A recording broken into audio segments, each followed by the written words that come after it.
हाय दोस्तों, नमस्कार। हम मिल रहे हैं ज्योग्राफी में एक नए टॉपिक के साथ। पिछले काफ़ी लेक्चर में हमने एक एक चीज़ों को समझा है।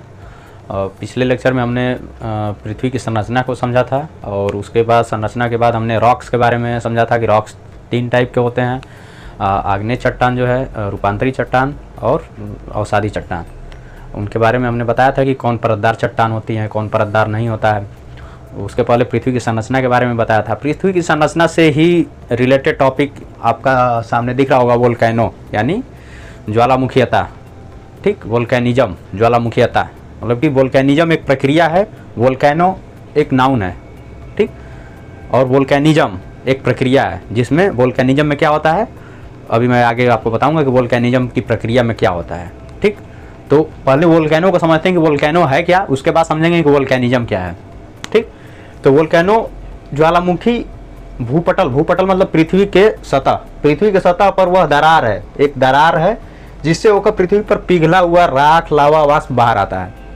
मतलब मैं पिछले वीडियो में आपको बताया था कि मान लीजिए पृथ्वी की सतह है। ठीक, फिर मैंने आपको बताया था कि पृथ्वी की सतह 3 भागों में बांटा गया है।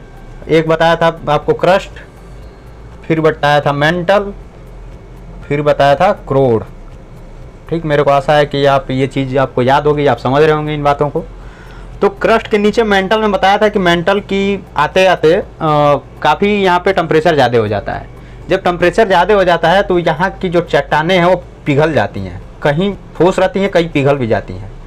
अब ये पिघली हुई चट्टानें जब इनकी एनर्जी ज़्यादा होती है तो ये यहाँ पे एक दरार सा बन जाता है। मान लीजिए कहीं भी एनर्जी ज़्यादा लगेगी तो वहाँ ब्लास्ट हो जाएगा। तो यहाँ पे क्या करती हैं, एनर्जाइज करती हैं यहाँ पे चट्टानें, ये तरंगे यहाँ पे पहुँचती हैं और यहाँ पे एक दरार हो जाता है। इसी दरार के माध्यम से ये लावा जो है, ये लावा बाहर निकलता है ऐसे। तो इसी दरार को जो है ज्वालामुखी कहते हैं। जो ये दरार बन रहा है, इस दरार को ज्वालामुखी कहते हैं और ये प्रक्रिया पूरी क्या कहलाती है, वोल्केनिज्म कहलाती है, ज्वालामुखीयता कहलाती है। यानी पृथ्वी के अंदर से गर्म पदार्थ, मैग्मा, लावा, जलवाष्प के बाहर निकलने की प्रक्रिया, पृथ्वी के सतह से बाहर निकलने की प्रक्रिया क्या है, ज्वालामुखीयता है। अब देखेंगे कि ज्वालामुखी कितने प्रकार के होते हैं। ज्वालामुखीयता और बड़े पैमाने पे ज्वालामुखी होते हैं, मतलब कि अभी तो, और ये नहीं है कि केवल स्थल पे, समुद्र में भी ज्वालामुखी पाए जाते हैं। वो आपको दिखते नहीं हैं लेकिन समुद्र में भी ज्वालामुखी पाए जाते हैं और उन्हीं ज्वालामुखी से चट्टानों का निर्माण होता है, बड़ी बड़ी चट्टानों का और कटक का निर्माण। जो चट्टानें जब जमीन पे, जो स्थल पे जो बनती है उन्हें चट्टान कहते हैं, अगर वही समुद्र में बनने लगती है तो उसको कटक बोलते हैं, कटक। तो अब मैं बताऊंगा आपको कि ये ज्वालामुखी कितने प्रकार की होती है। तो सबसे पहले हम जानते हैं एक्टिव वोल्केनो के बारे में। एक्टिव वोल्केनो यानी सक्रिय ज्वालामुखी। तो सक्रिय ज्वालामुखी का मतलब है ऐसी ज्वालामुखी जिसमें लावा और जलवाष्प निरंतर निकल रहे हैं। अभी ये प्रक्रिया एक दिन की नहीं होती है, कंटिन्यूअस प्रक्रिया चलती है। कुछ दिन पहले से हो रहा है और इस समय भी हो रहा है और आगे भी निकलने की आशा है। तो ऐसे वोल्केनो को सक्रिय वोल्केनो बोलते हैं। इनके कुछ एग्जाम्पल हैं। इनकी संख्या लगभग 500 के आसपास है, यानी एक्टिव वोल्केनो की संख्या पूरे विश्व में लगभग 500 के आसपास है। ये चीज़ आप याद रखेंगे। और एक्टिव वोल्केनो किसे कहते हैं, जिनमें निरंतर उद्गार की प्रक्रिया, उद्गार का मतलब क्या है, अंदर से लावा जो है और मैग्मा बाहर निकल रहे हों, ये प्रक्रिया निरंतर चल रही है, ऐसे वोल्केनो को एक्टिव वोल्केनो कहेंगे। ठीक, इनके एग्जाम्पल है एटना और स्ट्रोम्बोली। ये दो इनके एग्जाम्पल मेन आप याद रखेंगे। ये स्ट्रोम्बोली बहुत ही महत्वपूर्ण है, कभी भी पेपर में पूछा जा सकता है कि स्ट्रोम्बोली किस प्रकार के ज्वालामुखी का उदाहरण है, तो आप बताएंगे सक्रिय ज्वालामुखी का। ठीक, ऐसे ही दूसरा प्रकार है डोरमेंट। डोरमेंट को प्रसुप्त ज्वालामुखी कहते हैं। प्रसुप्त का मतलब ऐसा है कि जो पीछे तो उद्गार हुआ था लेकिन इस समय शांत है और भविष्य में क्या है, उद्गार होने की आशंका है उसमें। ठीक, भविष्य में मतलब उद्गार हो सकता है, ऐसी आशंका है। तो इस प्रकार के ज्वालामुखी को प्रसुप्त ज्वालामुखी बोलते हैं। इसके मेन एग्जांपल जो है क्राकाटोआ और फ्यूजियामा। फ्यूजियामा जापान में है, जापान में स्थित है, और ये क्राकाटोआ जो है सुंडाल जलसंधि, नाम याद रख लेंगे, सुंडाल जलसंधि में स्थित है। ठीक, तो इसके बारे में जानेंगे। प्रसुप्त ज्वालामुखी यानी भविष्य में उद्गार होने की संभावना है। ठीक, ऐसे ज्वालामुखी। इसमें क्या है कि इसमें उद्गार चल ही रहा है, इसमें इस समय उद्गार बंद है लेकिन भविष्य में संभावना है कि उद्गार होगा। शांत ज्वालामुखी के बारे में जानेंगे। शांत ज्वालामुखी क्या है? एक्सटिंक्ट, इसको अंग्रेजी में बोलेंगे एक्सटिंक्ट वोल्केनो। तो इसमें क्या है कि इसमें भविष्य में उद्गार होने की संभावना नहीं है। ज्वालामुखी भूतकाल में तो ज्वालामुखी था, लेकिन भविष्य में ऐसी कोई आशंका नहीं है कि यहाँ से उद्गार हो, मतलब बंद हो गया एक तरह से कह सकते हैं। तो इस प्रकार के ज्वालामुखी को शांत ज्वालामुखी बोलेंगे। इसके एग्जाम्पल है को सुल्तान और किलिमंजारो। ठीक, ये दो महत्वपूर्ण एग्जाम्पल हैं। मैं और भी एग्जाम्पल हो सकते हैं, लेकिन मैंने मेन एग्जाम्पल को रखा है जो पेपर में पूछे जाते हैं। तो आप ये एग्जाम्पल याद रखेंगे कि कौन किस टाइप का ज्वालामुखी का एग्जाम्पल है। तो आप को सुल्तान और किलिमंजारो को याद रखेंगे। सबसे ऊंची ज्वालामुखी जो है कोटोपैक्सी है, माउंट कोटोपैक्सी इसको बोलते हैं कभी कभी। तो आप याद रखेंगे कि सबसे ऊंचा ज्वालामुखी जो है कोटोपैक्सी है। अब आप समझ गए होंगे कि ज्वालामुखी की प्रक्रिया होती क्या है। ज्वालामुखी में आप समझ गए होंगे कि पृथ्वी के आंतरिक भाग से मेंटल, खास तौर से मेंटल और क्रूड से लावा, मैग्मा और साथ में जलवाष्प, उनकी एनर्जी इतनी ज़्यादा हो जाती है कि वो पृथ्वी को तोड़ के बाहर निकल जाते हैं। इस प्रक्रिया को वोल्केनिज्म कहते हैं। अब वोल्केनिज्म में आगे बहुत से आपके लेवल पे और ज़्यादा डीप में जाने की आवश्यकता नहीं है, लेकिन इसके और भी कई हैं कि लावा कैसा है, अम्लीय है कि क्षारीय है। तो लावा का पिघलाव का मतलब कि कैसे छिद्र वो फैलेगा, तो उसका फैलाव कैसा होगा, फैलाव दूर में होगा कि थोड़े से क्षेत्र में होगा। दूर में होगा तो वो क्या बनेगा, पठार बन जाएगा। थोड़े से क्षेत्र में होगा तो पर्वत का निर्माण कर जाएगा। पर्वत और पठार में आप अंतर जानते हो कि पठार जो है समतल जगह है, जमीन से ऊंचा है लेकिन वो समतल है। लेकिन पर्वत क्या है, पर्वत जो है पठार से भी ऊंचा होता है और उसका शेप जो है कोन, शंकु के आकार का होता है, ऐसे शंकु के आकार का। तो और भी इसकी स्टडी है, अम्ली कैसे होगा, क्षारी कैसे होगा, सिलिका की मात्रा कैसी होगी, तो ये आपको आगे जाने पे मिलेगा। अभी के लिए आप जो है मैं जितनी चीज़ें बताया हूँ इन चीज़ों को आप याद रखेंगे तो आपको ज्वालामुखी से एक भी क्वेश्चन नहीं छूटेगा। ठीक, अब हम आगे बात करेंगे भूकंप की, कि भूकंप कैसे आता है और भूकंप में तरंगे कौन कौन सी तरंगे होती हैं और क्या प्रक्रिया होती है, कैसे हम जानते हैं कि भूकंप आ गया, उसको मापते कैसे हैं, इन चीज़ों के बारे में हम सीखेंगे। अब हम बात करेंगे भूकंप की यानी अर्थक्वेक की। तो सबसे पहले तो जानेंगे कि अर्थक्वेक कहते किसे हैं। नाम तो सभी लोगों ने सुना होगा, लेकिन ये नहीं समझा होगा या ये आप नहीं जानते होंगे। बहुत सारे लोग, कुछ लोग जानते होंगे भले ही, बहुत सारे लोग ये नहीं जानते होंगे कि भूकंप कैसे आता है, क्या कारण होते हैं भूकंप आने के, और कैसे हम पहले से ही अनुमान लगा लेते हैं कि भूकंप आ रहा है या आने वाला है और इस जगह पे आने वाला है, और किस तीव्रता का भूकंप आया, ये कैसे मापा जाता है। तो इस चीज़ के बारे में मैं आपको बताऊंगा, तो आप ध्यान से सुनिए। पहले तो ये जानेंगे कि अर्थक्वेक किसे कहते हैं। तो अर्थक्वेक वोल्केनो से काफ़ी रिलेटेड है। तो वोल्केनिज्म की प्रक्रिया आप अभी समझे ही हैं कि ये आपकी पृथ्वी की सतह है, ये अंदर आपका द्रवीय क्षेत्र है यानी जिसमें लावा है पिघला हुआ, और ये जब यहाँ आता है ऐसे, जब इसकी एनर्जी ज़्यादा होती है तो ये इस पर आके टकराव करता है और ये इसको तोड़ के बाहर निकल जाता है। इतनी ज़्यादा एनर्जी होती है। तो ये प्रक्रिया आप पीछे सुने हैं, मैं बताया हूँ आपको। तो एक तो ये प्रक्रिया है भूकंप आने के। भूकंप आने के कई कारण हो सकते हैं, उसमें से एक वोल्केनिज्म भी है। दूसरी प्रक्रिया क्या है, दूसरा तरीका क्या है कि भूकंप कैसे आता है।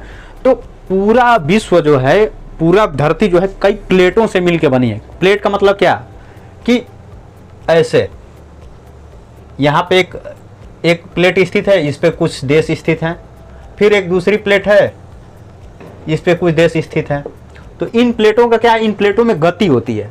ये प्लेट मान लीजिए इधर चली, ये इधर चली, तो इसमें क्या होगा, टकराव होगा। टकराव होगा तो हलचल होगा। अब गति बहुत तेज नहीं होती, बहुत स्लो गति होती है कि आपको पता नहीं चलेगा, लेकिन ये गति होती है। तो जब इसमें टकराव होगा तो क्या होगा, जब टकराव होगा तो हलचल होगी, तो भूकंप आएगा। ये मान लीजिए दूर जा रही हैं, ये इधर गया, ये इधर गया, तो इधर गया तो इधर की जब दूर जाएंगी तो बीच में से निकलेगा, बीच में की चीज़ फटेगी, तो इसमें से क्या निकलेगा, लावा निकलेगा। तो लावा निकलेगा तो यहाँ पे पहाड़ टाइप का कुछ बन जाएगा। तो एक प्रक्रिया ये होती है। दूसरी प्रक्रिया ज्वालामुखी वाली होती है। जब ज्वालामुखी की प्रक्रिया होगी, यहाँ पे तोड़ेगा तो भूकंप आएंगे। ठीक, तो भूकंप आने के कई कारण होते हैं, उसमें से मैंने एक दो कारणों को आपको बताया। तो भूकंप ऐसी चीज़ है कि जब भी किसी भी कारणवश पृथ्वी की सतह पर हलचल उत्पन्न हो तो उसे हम भूकंप कह देते हैं। अब हलचल के कई कारण हो सकते हैं, या तो ज्वालामुखी उद्गार से हो सकता है, या प्लेटों की गति, पृथ्वी की जितनी प्लेटें हैं तो कुछ प्लेटों में आपस में टकराव हो जाए, तो उन प्लेटों के टकराव से जो है हलचल उत्पन्न हो जाए। तो वो हलचल की तरंगे जो है पृथ्वी पर सतह पर आती हैं तो वो ही भूकंप, उसी को भूकंप कहा जाता है। अब इसे मापते कैसे हैं, तो इसके कई सेंटर स्टेशन बनाए गए हैं। मान लीजिए एक स्टेशन बनाया गया, यहाँ पे यंत्र लगे होते हैं, तो इसमें जब भूकंप निकलता है तो कई प्रकार की तरंगें निकलती हैं, तो वो तरंगों को ये सेंस करता है। मान लीजिए तरंगे यहाँ से निकली और इसको सेंस कर लिया ये, तो इसको पता चल जाता है कि ये वाली तरंगे निकल रही हैं यानी भूकंप आने वाला है, ठीक। और यही तरंगे कितनी वेग से आ रही हैं, तो इस पे पैमाना होता है, उस पैमाने पे मापा जाता है कि जैसे रिक्टर पैमाना है, और भी पैमाने होते हैं, लेकिन रिक्टर जो है इस समय का सबसे सर्वमान्य पैमाना है, इसको मतलब कि सबसे सेंसिटिव माना जाता है। तो रिक्टर पैमाने पे मापा जाता है इसको। तो रिक्टर पैमाने पे मान लीजिए माप लिया गया कि कितनी तीव्रता है, और जितनी ही ज़्यादा तीव्रता होगी तो आपको पता ही है कि जितनी ज़्यादा तीव्रता होगी उतना ही ज़्यादा विनाशात्मक होगा, वो उतना ही ज़्यादा विनाश करेगा, उतना ही ज़्यादा डिस्ट्रक्टिव होगा वो। तो भूकंप का अध्ययन जो है सिस्मोलॉजी के अंतर्गत करते हैं। सिस्मोलॉजी विज्ञान की शाखा है, उसके अंतर्गत हम भूकंप का अध्ययन करते हैं। अब भूकंप को किस पे मापते हैं, तो आप याद रखेंगे रिक्टर पैमाने पे जो है भूकंप को मापा जाता है। भूकंप का मापन रिक्टर पैमाने पे किया जाता है। एक क्वेश्चन ये है। दूसरा क्वेश्चन ये पूछा जाता है कि भूकंप का अध्ययन विज्ञान की किस शाखा के हैं, तो सिस्मोलॉजी, ठीक। तो रिक्टर पैमाना ये मैं बता दिया। अब भूकंप की तरंगे कितने प्रकार के होते हैं। भूकंप आप जान गए होंगे कि भूकंप मेन रूप से ज्वालामुखीता या प्लेटों के टकराव से जो हलचल उत्पन्न होता है, उसी हलचल के कारण जो है, उसी हलचल को हम भूकंप कहते हैं, ठीक। अब भूकंपीय तरंगे 3 प्रकार की होती हैं। एक प्राथमिक तरंगे यानी प्राइमरी वेव्स, ठीक। अब प्राइमरी वेव्स, इनका वेग जो है 8 किलोमीटर पर सेकंड, 1 सेकंड में 8 किलोमीटर जाती हैं, ठीक। तो 8 किलोमीटर पर सेकंड इनका वेग होता है। ये तीनों माध्यमों में, मतलब कि ठोस में भी द्रव में भी चलेंगी। अब देखो पृथ्वी के अंदर मान लीजिए यहाँ पे द्रव है, तो ये इसमें भी गति करेगी और ठोस में भी गति करेगी। और दूसरी बात ये है कि जहाँ पे डेंसिटी ज़्यादा होगी वहाँ पे इनका वेग और बढ़ जाता है, ठीक। डेंसिटी ज़्यादा होती है तो भूकंपीय तरंगों का वेग जो है बढ़ जाता है। तो प्राइमरी तरंगे जो है इसका वेग 8 किलोमीटर पर सेकंड होता है। सबसे पहले ये पृथ्वी की सतह पर पहुँचती हैं, इसीलिए इन्हें प्राथमिक तरंगे बोलते हैं। यानी पृथ्वी की सतह पे ये स्टेशन होते हैं, तो इसमें सबसे पहले इन्हीं तरंगों को रिकॉर्ड किया जाता है, प्राथमिक तरंगों को। तो पृथ्वी ये दोनों माध्यमों में चलती हैं, यानी ठोस में भी चलेंगी, द्रव में भी चलेंगी, ठीक। अब द्वितीयक तरंगे इन्हें अनुप्रस्थ तरंगे भी कहते हैं, ठीक। अनुप्रस्थ ट्रांसवर्स होती हैं ये, यानी पैरेलल, एक दूसरे के पैरेलल चलती हैं, ठीक। तो ट्रांसवर्स तरंगे होती हैं और ये केवल ठोस माध्यम में चलती हैं। यानी जैसे ये द्रव वाला क्षेत्र है, अगर यहाँ से कोई तरंगे निकली तो यहाँ पे मान लीजिए यहाँ ठोस है यदि, और यहाँ से निकली और ये द्रव आ गया तो इसको पार नहीं कर पाएंगी, यानी इसमें ये नहीं सेंस कर पाएंगी इसको। लेकिन यही प्राइमरी तरंगे होंगी तो ये इसको सेंस करते हुए यहाँ पे आ जाएंगी, ठीक। तो द्वितीयक तरंगे के बारे में एक यल तरंगे होती हैं, इन्हें लव तरंगे बोलते हैं। लव एक वैज्ञानिक थे, HD लव, तो उन्हीं के नाम पे इन तरंगों का नाम रखा गया है। और इन तरंगों के कई गुण होते हैं, लेकिन आपके लेवल पे इन तरंगों का ज़्यादा प्रयोग नहीं है, ज़्यादा महत्व नहीं है, तो इसलिए मैं इसके बारे में नहीं बताऊंगा। आप प्राथमिक तरंगे और द्वितीय तरंगों को आप अच्छे से समझें और इसे याद रख लें कि प्राथमिक तरंगे कब कहेंगे, द्वितीयक तरंग कब कहेंगे। और अर्थक्वेक की प्रक्रिया याद रखें, अर्थक्वेक आता क्यों है, और इस पैमाने पर, रिक्टर पैमाने पर मापा जाता है। रिक्टर पैमाने पर माप के हम उसको, उसकी तीव्रता का पहचान करते हैं कि वो कितना तेज है, कितना तीव्र है, ठीक। तो मेरे को आशा है कि आप भूकंप की प्रक्रिया को समझ गए होंगे। और भूकंप में और भी 2-4 बातें हैं, मैं आपको बताता हूँ आगे इसको इरेज करने के बाद। 2 चीज़ें आपको सीखना है कि भूकंप का केंद्र किसे कहते हैं और अधिकेंद्र किसे कहते हैं। 2 चीज़ें आप जान लीजिए। तो सबसे पहले हम बात करेंगे केंद्र की। तो केंद्र का, भूकंप का केंद्र, जैसे मान लीजिए ये पृथ्वी की सतह, इसको पृथ्वी की सतह मान लिए, और मान लीजिए कि इतना नीचे जो है, यहाँ पे जो है, यहाँ से भूकंप उत्पन्न हो रहा है, यानी यहाँ से तरंगे निकल रही हैं, ठीक। तो इसे जहाँ से तरंगे उत्पन्न होती हैं उसको भूकंप का केंद्र मान लेते हैं, उसी को भूकंप का केंद्र कहते हैं। तो इसको बोल देंगे भूकंप का केंद्र, सेंटर। यानी पृथ्वी के आंतरिक भाग से जहाँ से तरंगे निकलती हैं वो भूकंप का सेंटर होता है, ठीक। अब ये तरंगे मान लीजिए चली यहाँ से, अब ये तरंगे चल के कहाँ पहुँचती हैं, पृथ्वी की सतह पर। अब पृथ्वी की सतह पे सबसे पहले जहाँ पे पहुँचती हैं तरंगे, मान लीजिए कि सबसे पहले यहाँ पे तरंगे पहुँच गई, ठीक। ये दोनों अभी नहीं पहुँची हैं, तो ये सबसे पहले जहाँ पे ये तरंगे पहुँच जाएंगी उसको अधिकेंद्र बोलते हैं, एपी सेंटर, यानी भूकंप का अधिकेंद्र हो गया। तो आप, मेरे को आशा है कि आपको सेंटर भी समझ में आ गया हो, अधिकेंद्र भी समझ में आ गया हो, और इन दोनों में अंतर भी समझ में आ गया है। भूकंप का केंद्र जो है हमेशा जो है उस अंदर होगा, और सेंटर जो है पृथ्वी की सतह पे होगा। ये अगर इसको पृथ्वी कहेंगे ये पृथ्वी इसको मान लीजिए, ये कुछ ऐसे मान लीजिए, तो ये सेंटर ये बीच में होगा, केंद्र जो है बीच में होगा और अधिक केंद्र जो है पृथ्वी की सतह पर होगा।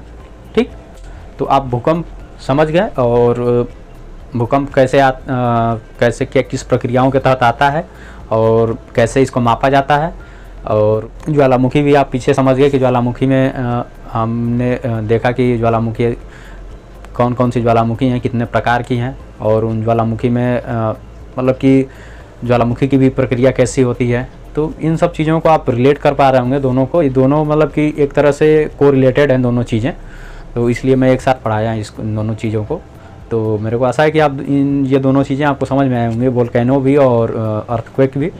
बाकी अब आगे की चीज़ें नेक्स्ट वीडियो में इसको आप अच्छे से लर्न करेंगे। ये काफ़ी महत्वपूर्ण टॉपिक था और इससे क्वेश्चन भी बनते हैं, तो आप इसको अच्छे से तैयार करेंगे। बाकी नेक्स्ट वीडियो में हम एक अगले नए टॉपिक के साथ मिलेंगे, तब तक के लिए नमस्कार।